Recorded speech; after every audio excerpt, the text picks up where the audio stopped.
away, one bounce. First boundary, Gilchrist. This one has gone further.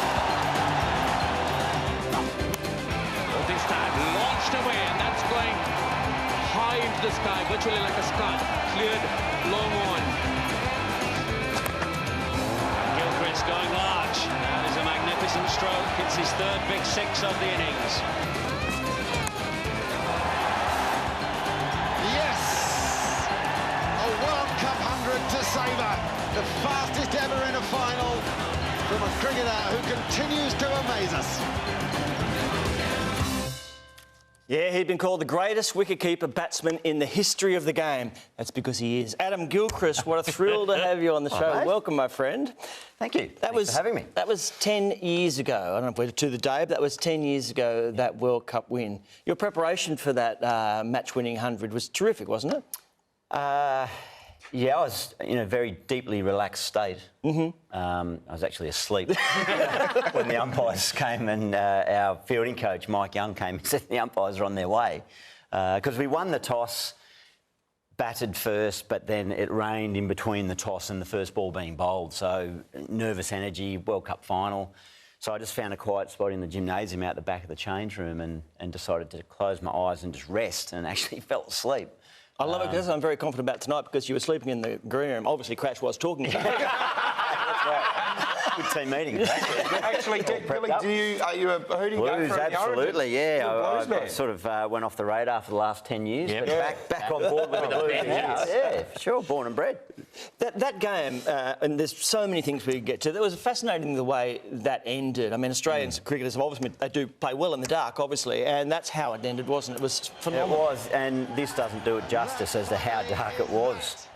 It was pitch black, and luckily Andrew Simons was bowling as he does, wears the white lipstick around the zinc cream around, so I could see where he was. He kept smiling at the young Gilly, keep looking at my lips, mate. As only Simo could do, be cracking jokes. But the best part about that was we thought we'd won the World Cup. We all ran in and celebrated, and then the umpires came out and said, no, you got to do it all again, or you got to come back tomorrow. Yep. And that's not happening.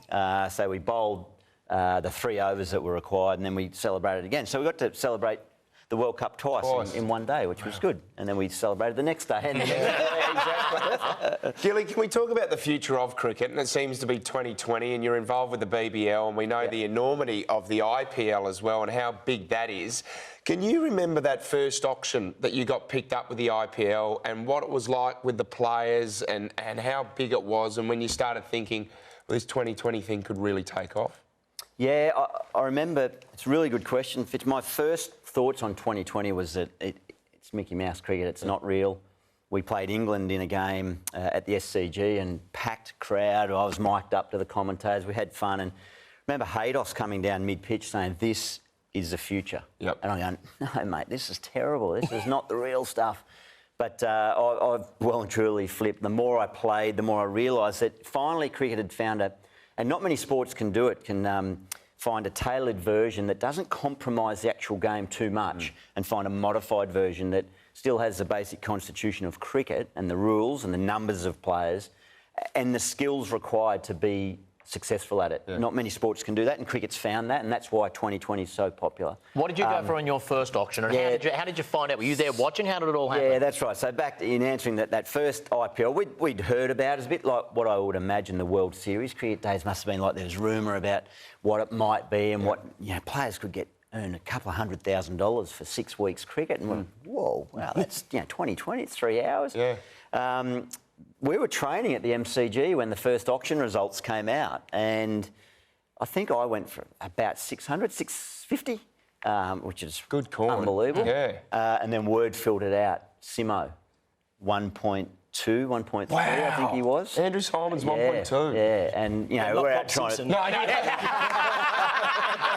I'll tell you what, it made it hard for Simo to concentrate on the high balls that you were hitting. But it's funny, then you glance across and standing next to him was Ricky Ponting, who, the #1 ranked batsman in the world at the time, I think went for around $300,000 only. But all of a sudden, I just wonder, particularly now with this big pay dispute going on, and that's not between the players, I know, but where the players started to sit and look at each other and really start to put numerical and dollar values on each other, and obviously had their own expectations. So maybe that was the first sign of these little divisive cracks that are appearing in the game between administrators and players and home boards and these leagues around the world. Was it conducted like a Sydney House auction? Did you send a couple of mates along there just to bid it up a bit? On the phone.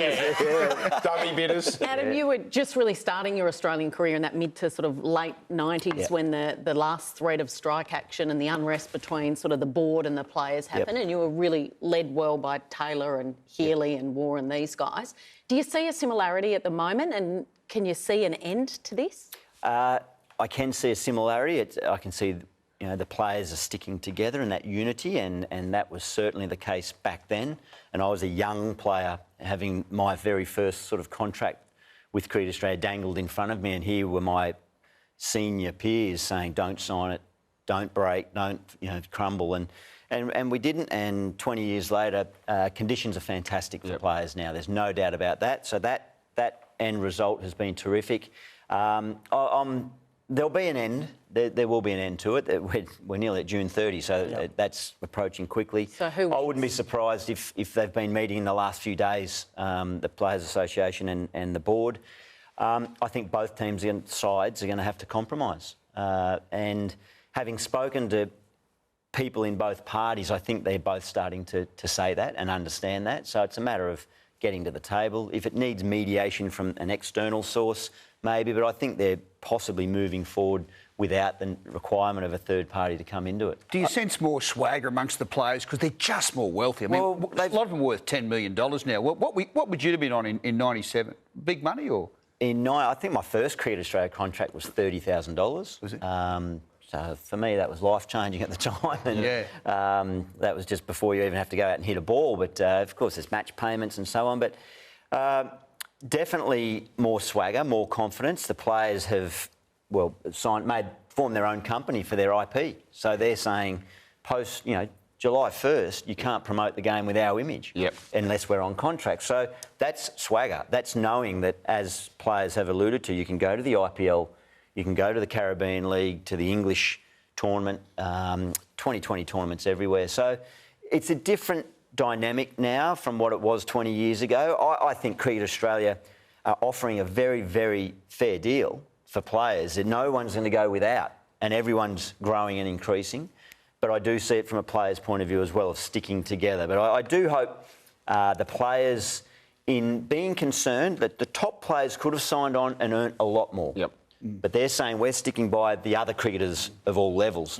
I do hope that they are thinking of the cricketer at the most important level, and that is the kid signing on for his first year, because grassroots cricket is under siege from other sports, like the various footy codes with AFL development officers, triple cricket's development officers. So there's a lot at play, but they'll get there. Can I just go shallow again on you? Because I just want to see you hitting the ball really hard and very far. That's what I've loved for a long time. Is it different being able to change the course of a game and being expected to change the course of a game? Did you feel any stress in those situations? No, the more I thought about it, the less likely I was probably going to do it. But it was really interesting listening about the discussion you guys had. 57 ball century here. Well, this was pure frustration, really. I'd got out for a duck in the first innings. Monty Panesar caught at bat pad, and I thought, if ever I face him again, I'm at least going to get caught on the boundary. Or 25 rows back, or in another suburb on a couple of occasions. I was a beneficiary of a 40-degree day, a tired English attack. Pup had scored 100. I think... who was Mike Hussey had scored 100, so I went out there and we had a huge lead already. Was that day better than your wedding day? I don't know, but I remember saying I sensed that they were down and out. I got the 12th man. Pup and I got the 12th man to run on, who was John Buchanan's son, actually, because Andy Bickle might have been 12th man, gone and played a Shield game, but he's a very good cricketer, John Buchanan's son, but he ran the drinks out and said, send a message to Ricky. Thumbs up if you want us to slog. We reckon we can really just slaughter them here and maybe bowl tonight. Thumbs down if you want us to block it out. So we were sure we saw a thumbs up. So I get the 100 come in and everyone's patting me on the back and punters are standing on, what is that? are you doing? So, Gilly, was that it's the good one fun. where you were in tears in the dressing room before it? I couldn't remember, was that not? But we were talking about Patrick Dangerfield before, and in your book, you pulled away the curtain. You basically put your heart on the table and said, I cried in England in 2005. I put my collar up like that at times. I was walking through the street. I was, and it was just nice to see. And people were surprised that you were so honest about feeling vulnerable, And what was that old quote from Roebuck you used to talk about? Yeah, Peter Roebuck, a wonderful cricket writer.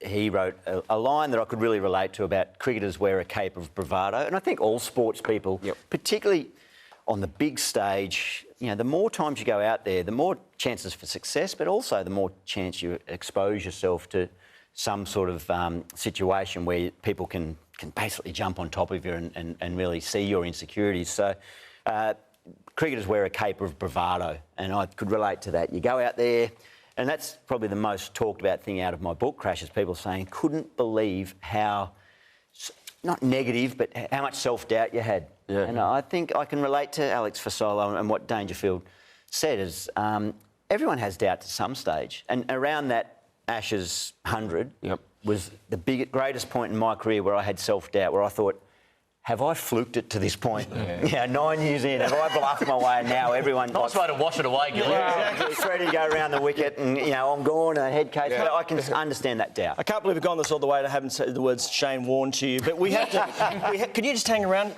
just for a couple of minutes? Because we do have to have a break. We'll come back with you and our champ of the week. Stick around.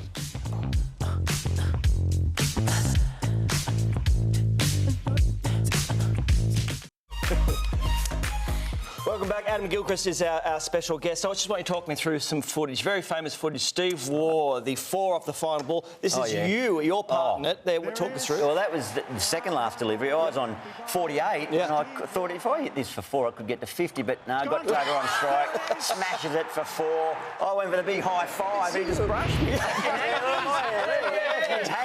No worries, Captain. But Gilly, was it true that Mark Waugh wasn't even there? He'd gone to the drop. Off to the races, mate. He left early. That is the true meaning of team. Absolutely. Adam Gilchrist, so good you be here.